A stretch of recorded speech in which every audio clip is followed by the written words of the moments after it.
आज हम लोग कविता खंड के कवि के परिचय के बारे में जानते हैं। तो सबसे पहले भारत माता कविता के लेखक सुमित्रानंद पंत जी हैं, जिनका जन्म 1900 ईस्वी में अल्मोड़ा जिला के रमणीय स्थल कौसाने उत्तरांचल में हुआ था। सुमित्रानंद पंत का जन्म 1900 ईस्वी में अल्मोड़ा जिला के रमणीय स्थल कौसाने उत्तरांचल में हुआ था। जन्म के 6 घंटे के बाद इनकी माता सरस्वती देवी का देहांत हो गया था। ये जब जन्म लिए थे उसके 6 घंटे के बाद इनकी माता की मृत्यु हो गई थी। इनके पिताजी का नाम गंगादत्त पंत था, जो कि कौसानी में स्टेट में अकाउंटेंट थे। जो सुमित्रानंद पंत है, जिनकी मृत्यु 29 दिसंबर 1977 ईस्वी को हो गया था। इनकी प्रमुख रचना उच्छ्वास, पल्लव, बीना, ग्रंथि, गुंजन, युगांत, युगवाणी, ग्राम्या, स्वर्णधुली, स्वर्ण किरण, युगपंथ, चितंबरा है। पंत जी ने नाटक में, आलोचना में, कहानी, उपन्यास भी लिखे हैं। और चितंबरा जो लिखे हैं, चितंबरा पर सुमित्रानंद पंत को भारतीय ज्ञान पुरस्कार मिला है। चितंबरा पर भारतीय ज्ञान पुरस्कार मिला है। इसमें से एक आध पूछता है कि स्वर्णधुली किनकी रचना है, तो ये सुमित्रानंद पंत का। युगांत या युगवाणी, गुंजन, ये सब जो है आपका सुमित्रानंद पंत का लेखक है। चलिए बात करते हैं आगे कविता परिचय की। तो कविता परिचय में प्रस्तुत कविता भारत माता पंत जी की कविताओं के संग्रह ग्राम्या से लिया गया। ये जो आपका भारत माता कविता है, ग्राम्या से संकलित है। यह कविता आधुनिक हिंदी की उत्कृष्ट प्रगीतों में से एक है। ये जो कविता है आधुनिक हिंदी के उत्कृष्ट प्रगीत है उसमें से एक है। अतीत के गरिमा गान के द्वारा भारत का जो चित्र खींचा गया है वो ऐतिहासिक दृष्टिकोण से देखा है। किसके ऐतिहासिक दृष्टिकोण से देखा गया है? तो इसमें एक क्वेश्चन बहुत इंपॉर्टेंट है कि ये जो प्रस्तुत कविता भारत माता कहाँ से ले गया है, तो ये आपका सुमित्रानंद पंत की प्रमुख रचना ग्राम्या से संकलित है। और इन्हें चितंबरा जो है, चितंबरा पर इन्हें भारतीय ज्ञानपीठ पुरस्कार मिला है। पंत जी नाटक, आलोचना, कहानीकार, उपन्यास आदि भी लिखते हैं। तो ये था आपका भारत माता सुमित्रानंद पंत के बारे में। आगे बात करते हैं एक वृक्ष की हत्या, जिनके लेखक कुंवर नारायण जी हैं। और एक वृक्ष की हत्या के लेखक कुंवर नारायण जी हैं, जिनका जन्म 19 सितंबर 1927 ईस्वी लखनऊ उत्तर प्रदेश में हुआ था। यानी कुंवर नारायण का जन्म 19 सितंबर 1927 ईस्वी लखनऊ उत्तर प्रदेश में हुई थी और इनकी मृत्यु 15 नवंबर 2017 को हुई थी। एक कविता लिखने का शुरुआत 1950 ईस्वी के आसपास से शुरू किए थे। 1950 के आसपास से कविता लिखना चालू किए थे। इनकी प्रमुख रचना में है चक्रव्यूह, परिवेश, हम तुम, अपने सामने, कोई दूसरा नहीं, इन दिनों काव्य संग्रह जो है आपका इनका इम्पोर्टेंट है। आजमई, आकारों के आसपास, आज और आज से पहले, मेरे साक्षात्कार आदि, जो ये सब जो है आपका कुंवर नारायण की प्रमुख रचनाएं हैं। कविता परिचय की बात करते हैं तो प्रस्तुत कविता में कवि ने एक वृक्ष के बहाने पर्यावरण, मनुष्य और सभ्यता के विनाश, जो कवि हैं पर्यावरण के विनाश, मनुष्य और सभ्यता के विनाश के अंतर्वस्ता पर मर्मिक विचार किया है। यानी कि इस एक वृक्ष की हत्या में कवि किस पे, तो पर्यावरण पे, पर्यावरण के बहाने किस पे, मनुष्य और सभ्यता के विनाश पर क्या किया है, मर्मिक विचार किए हैं। इन्हें पुरस्कार और सम्मान भी मिला है। कौन कौन? तो साहित्य अकादमी पुरस्कार, जो कुंवर नारायण जी हैं, कुंवर नारायण जी को साहित्य अकादमी पुरस्कार मिला है, कुमारन आसान पुरस्कार मिला है, व्यास सम्मान पुरस्कार मिला है, प्रेमचंद पुरस्कार मिला है, लोहिया सम्मान पुरस्कार मिला है और कवि सम्मान पुरस्कार मिला है। इसके अलावा और भी बहुत सारे पुरस्कार मिले हैं। तो ये आपका एक वृक्ष की हत्या कुंवर नारायण को पुरस्कार एवं सम्मान से सम्मानित किया गया था। तो ये है आपका। ये भी क्वेश्चन पूछा एक वृक्ष की हत्या कहाँ से लिया गया, तो इन्हीं दिनों से। कहाँ से? इन्हीं दिनों से ये आपका एक वृक्ष की हत्या लिया गया है। चलिए अब हम लोग आगे अगले लेखक के बारे में जानते हैं, अगले लेखक के बारे में कि क्या है और क्या नहीं है। ऐसे हम लोग अभी 2 जान गए हैं, एक भारत माता, एक वृक्ष की हत्या। चलिए तीसरा हम लोग देखते हैं हिरोशिमा। हिरोशिमा के लेखक जो है सच्चिदानंद हीरानंद बातास्यान अगे, ऐसे इनका शॉर्ट नाम है अगे, है ना। जिनका जन्म 7 मार्च 1911 ईस्वी को हुआ था कुशीनगर उत्तर प्रदेश में। और इनकी मृत्यु 4 अप्रैल 1987 ईस्वी को हुई थी। इनके पिता डॉक्टर हीरानंद शास्त्री और माता जो थे बेंती देवी थी। अगे का प्रारंभिक शिक्षा लखनऊ से में घर में प्रारंभ, यानी घर से ही पढ़ना शुरू किए थे। उन्हें मैट्रिक 1925 ईस्वी में पंजाब विश्वविद्यालय से, इंटर 1927 ईस्वी में मद्रास क्रिश्चियन कॉलेज से और BSSC 1929 ईस्वी में फॉर्मल कॉलेज लाहौर से MA किए, जो कि अंग्रेजी से किए थे। प्रमुख रचना क्या है इनका? प्रमुख रचना और काव्य कर्ण को लिखा है भगनदूत, चिंता, इतलम, हरी घास पर क्षण भर, बावरा हर अहेरी, आंगन के पार द्वार, सदा नीरा, ये सब इनकी प्रमुख काव्य है। कहानी की बात करते हैं तो इनकी कहानी में है बिपथग्गा, जयदोल, ए तेरे प्रतिरूप, छोड़ा हुआ रास्ता, लौटती पगडंडियाँ आदि। उपन्यास की बात करते हैं तो शेखर, एक जीवनी, नदी के दीप, अपने अजनबी, ये सब इनका उपन्यास है। यात्रा सहित की बात करते हैं तो यात्रा सहित में अरे यायावार रहेगा याद, एक बूंद सहसा मछली, ये इनका क्या यात्रा सहित है। तो इनका यात्रा सहित काव्य, कहानी, उपन्यास सभी को बता दिया गया है। कविता परिचय की बात करते हैं तो प्रस्तुत कविता में आधुनिक सभ्यता की मानवीय विभीषिका का चित्रण किया गया है। ये जो कविता है हिरोशिमा, इसमें आधुनिक सभ्यता की मानवीय विभीषिका का चित्रण किया गया है। यह कविता आगे की सदानीरा कविता संग्रह से लिया गया। कहाँ से? तो ये जो है आपका सदानीरा कविता संग्रह से लिया। क्वेश्चन पूछता है हिरोशिमा कहाँ से लिया गया है, तो सदानीरा कविता संग्रह से क्या किया गया है, आपका हिरोशिमा लिया गया। जिनके लेखक कौन है? अगे हैं। पूरा नाम क्या था? सच्चिदानंद हीरानंद बात्सन अगे। चलिए आगे हम लोग अगले बात करते हैं जनतंत्र के जन्म के बारे में। तो जनतंत्र का जन्म जो है उनके लेखक रामधारी सिंह दिनकर हैं। जनतंत्र के जन्म के लेखक रामधारी सिंह दिनकर हैं, जिनका जन्म 23 सितंबर 1908 ईस्वी में सिमरिया बेगूसराय बिहार में हुआ था। रामधारी सिंह दिनकर का जन्म सिमरिया बेगूसराय बिहार 23 सितंबर 1908 ईस्वी में हुआ था और इनकी मृत्यु 24 अप्रैल 1974 ईस्वी में हुई थी। इनके पिता का नाम रब्बी सिंह था और माता का नाम मनरूप देवी। दिनकर जी की प्रारंभिक शिक्षा गांव और उसके आसपास से शुरू हुई थी। 1928 ईस्वी में मोकामा घाट रेलवे हाई स्कूल से मैट्रिक किए थे और 1932 ईस्वी में ये पटना कॉलेज से इतिहास में बीए ऑनर्स किए थे। ये जो थे बिहार विश्वविद्यालय के हिंदी के प्रोफेसर थे एवं भागलपुर विश्वविद्यालय के कुलपति भी रहे हैं।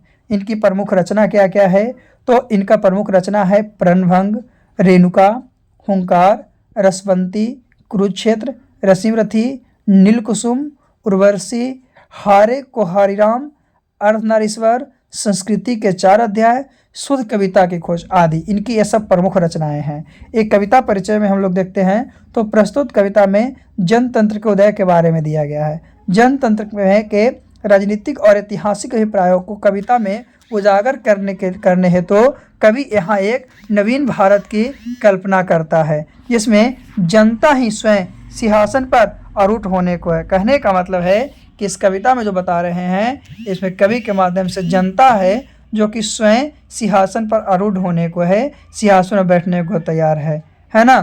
तो ये था जनतंत्र का जन्म रामधारी सिंह दिनकर के द्वारा लिखा गया। चलिए अब हम लोग आगे जाते हैं। ऐसे हम लोग 4 लेखक के बारे में जान गए, अगे के बारे में, रामधारी सिंह दिनकर के बारे में, सुमित्रानंद पंत के बारे में और एक और हम लोग कहानी के बारे में, मतलब कि कवि के बारे में जान चुके हैं। चलिए आगे हम लोग बात करते हैं 5वें कि 5वां में कौन सा आपका कवि है। तो 5वां में आपका हमारी नींद। हमारी नींद के लेखक बीरेन डगवाल जी हैं। हमारी नींद है जिसके लेखक कौन है? बीरेन डंगवाल जी हैं, है ना, जिनका जन्म 5 अगस्त 1947 ईस्वी को हुआ था। इनका जन्म 5 अगस्त 1947 ईस्वी को टिहरी गढ़वाल जिला के कीर्तिनगर में उत्तरांचल में हुआ। कीर्तिनगर उत्तरांचल में हुआ था और इनकी मृत्यु 28 सितंबर 2015 ईस्वी को हुई थी। इनकी मृत्यु 28 सितंबर 2015 ईस्वी को हुई थी। इन्होंने मुजफ्फरनगर, सहारनपुर, कानपुर, बरेली, नैनीताल में शुरुआती शिक्षा प्राप्त करने के लिए गए थे और इसके बाद उच्च शिक्षा के लिए इलाहाबाद विश्वविद्यालय से एमए किए थे। आगे हम लोग बात करते हैं किसकी, तो इनकी प्रमुख रचनाएं में क्या क्या है। तो बीरेन डगवाल का पहला कविता संग्रह इसी दुनिया से लिया गया है। इसमें इसके बाद कौन दूसरा इनका था जो दुष्चक्र था। इन्होंने क्या किए थे कि विभिन्न कवियों की कविताओं और आदिवासी लोक कविताओं को विशाल मात्रा में अनुवाद किए। ये क्या किए, कवियों के कविताओं को और आदिवासी लोक कविताओं को ये क्या किए हैं, विशाल मात्रा में अनुवाद किए, कन्वर्ट किए हैं। इसका परिचय क्या है, कवि परिचय के बारे में देखते, कविता परिचय। तो प्रस्तुत कविता जो हमारी नींद जो है उसे बीरेन डगवाल के काव्य संलग्न दुष्चक्र में सृष्टा से लिया गया। एक क्वेश्चन पूछेगा कि हमारी नींद कहाँ से लिया गया है, तो दुष्चक्र में सृष्टा से लिया गया है।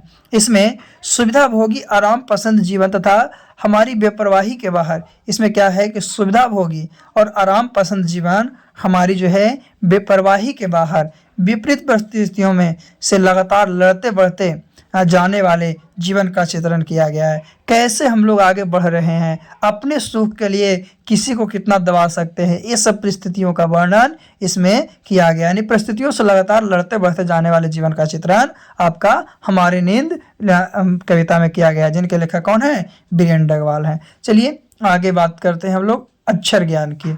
तो अक्षर ज्ञान के लेखक कौन है, अनामिका है। अक्षर ज्ञान के लेखक अनामिका हैं, जिनका जन्म 17 अगस्त 1961 ईस्वी मुजफ्फरपुर में बिहार में हुआ था। मुजफ्फरपुर बिहार में हुआ था। इनकी उम्र 59 वर्ष थे।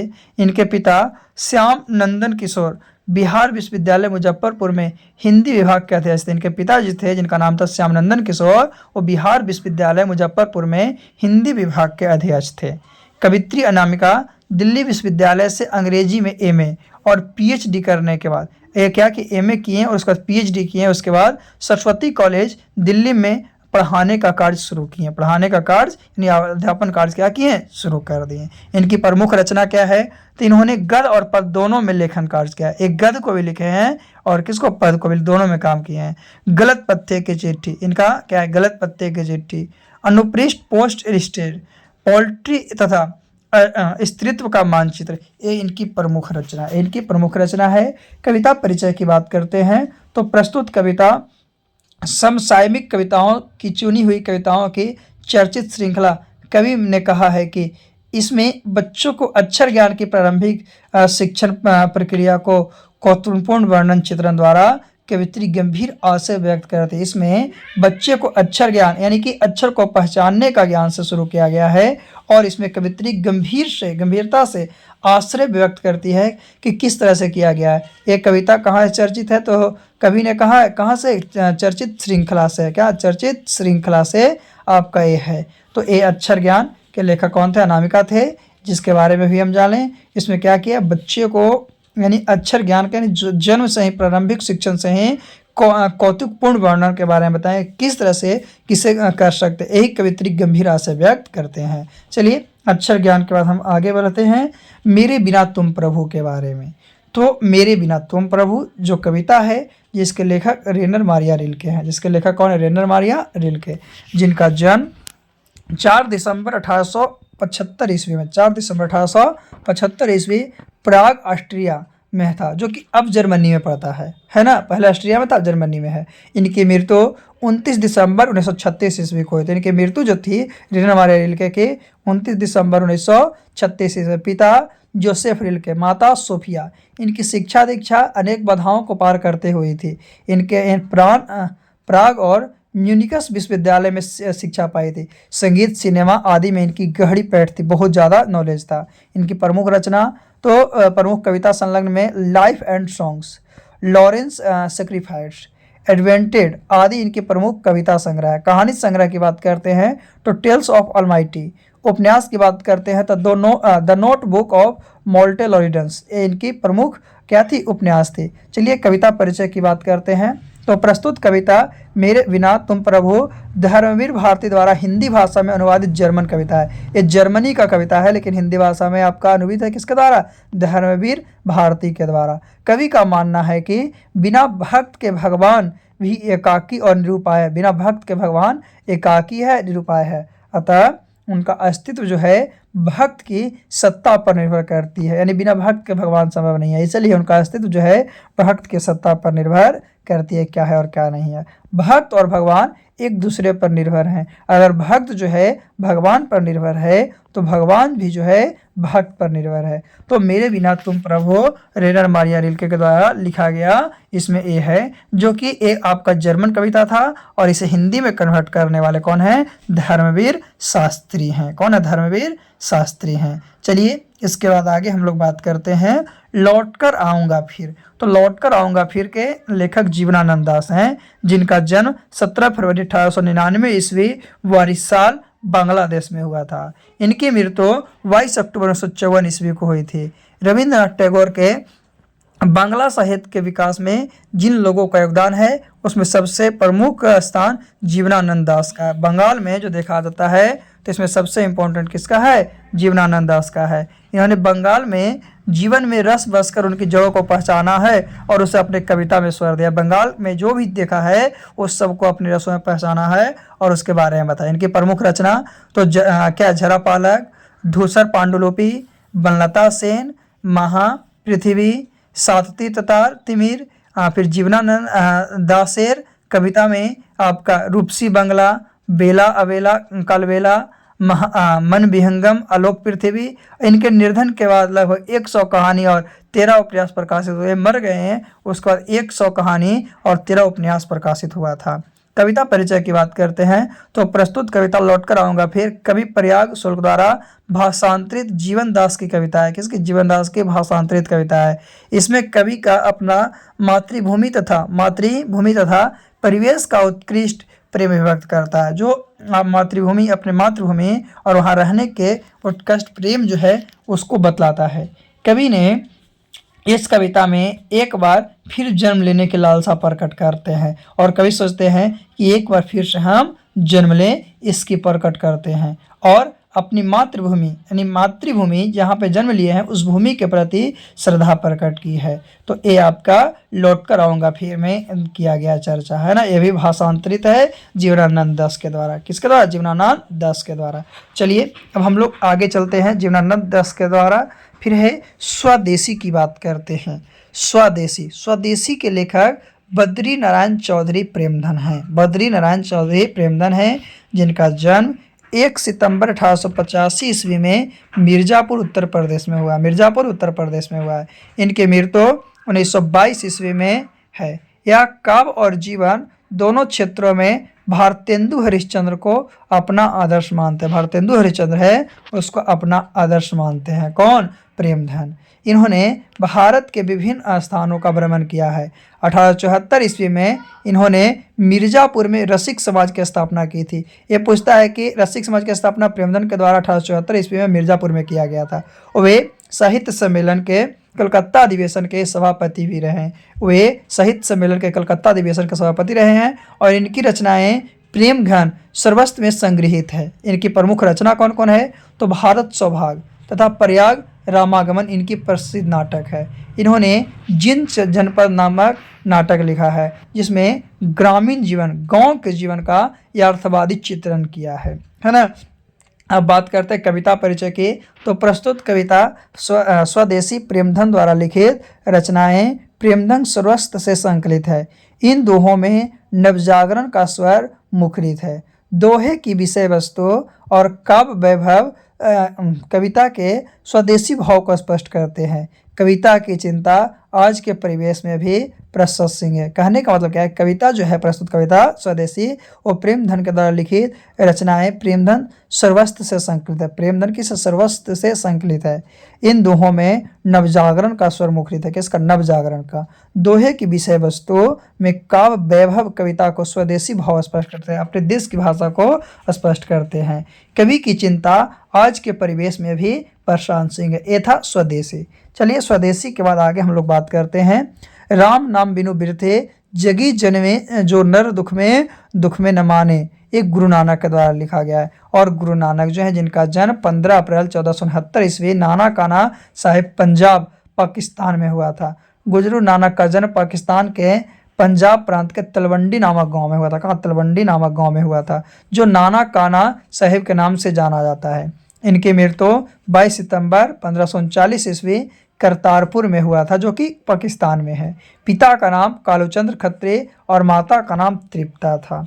गुरु नानक की प्रमुख रचनाएं में जपूजी, आशा दीवार, रही रास और सोहिला। सिख धर्म के प्रवर्तक गुरु नानक ने मक्का मदीना तक यात्रा की है। इन्होंने 1539 ईस्वी में बाह्य गुरु कहते हुए अपने भौतिक शरीर का त्याग दिया था, यानी कि डेट कर गए थे। इनकी रचनाओं का संग्रह सिखों के 5वें गुरु अर्जुन देव ने गुरु ग्रंथ साहिब में किया है।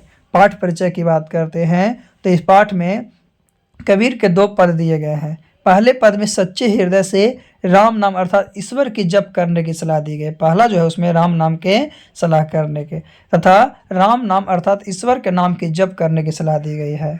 धर्म के काम, जो धर्म के काम है उसकी बाहरी दिखावा, पूजा पाठ और कर्मकांड की कड़ी आलोचना की गई है। वही दूसरे पद जो दिए हैं, दूसरे पद में हमेशा यानी कि हर समय एक समान रहने की सलाह दी है, यानी कभी चेंज करने की सलाह नहीं दी है। तो यही इनका दो है, यानी पहला में राम नाम के बारे में दिया गया, ईश्वर को दिया गया है, और दूसरा जो है सुख दुख, चाहे सुख रहे या दुख रहे, सभी कंडीशन में हमेशा एक समान एक जैसे रहने की सलाह दी गई है। तो ये हम लोग गुरु नानक के बारे में जान चुके हैं। चलिए गुरु नानक के बाद हम लोग आगे बात करते हैं, है ना। तो आगे बात करते हैं प्रेम ऐनी श्री राधिका, जिसके लेखक रसखान है, और रसखान का पूरा नाम सैयद इब्राहिम खान है, जिनका जन्म 1548 ईस्वी में एक पठान परिवार में दिल्ली में हुआ था। यह जहांगीर के समकालीन थे और इनकी मृत्यु 1628 ईस्वी में हुई थी। वही है अति सुधो स्नेह से मारव है, जिसके लेखक घनानंद है, और लेखक का नाम घनानंद तो है, जिनका जन्म 1673 ईस्वी में और मृत्यु 1739 ईस्वी में मथुरा में। घनानंद तत्कालीन मुगल बादशाह मोहम्मद शाह रंगीले के यहाँ क्या थे, मुंशी थे। कौन से, मीर मुंशी थे। आगे हम लोग बात करते हैं, तो ये आपका क्या हुआ, कविता परिचय हुआ। कविता परिचय के कवि परिचय के बारे में हम लोग जान चुके हैं। तो आज के लिए इतना ही काफ़ी है, फिर से पुनः हम लोग अगले वीडियो में मिलेंगे। तो आज जो था आपका कविता का मतलब कविता के लेखक कवि के परिचय के बारे में इसमें दिया गया, जिसमें आपका सभी कवि का परिचय दे दिया है कि इनका जन्म कब हुआ, कब वो मतलब कि मरे, उनका जो जो प्रमुख था वो सब आपको बता दिया गया। तो आज के लिए इतना ही काफ़ी है, फिर से पुनः हम लोग अगले वीडियो में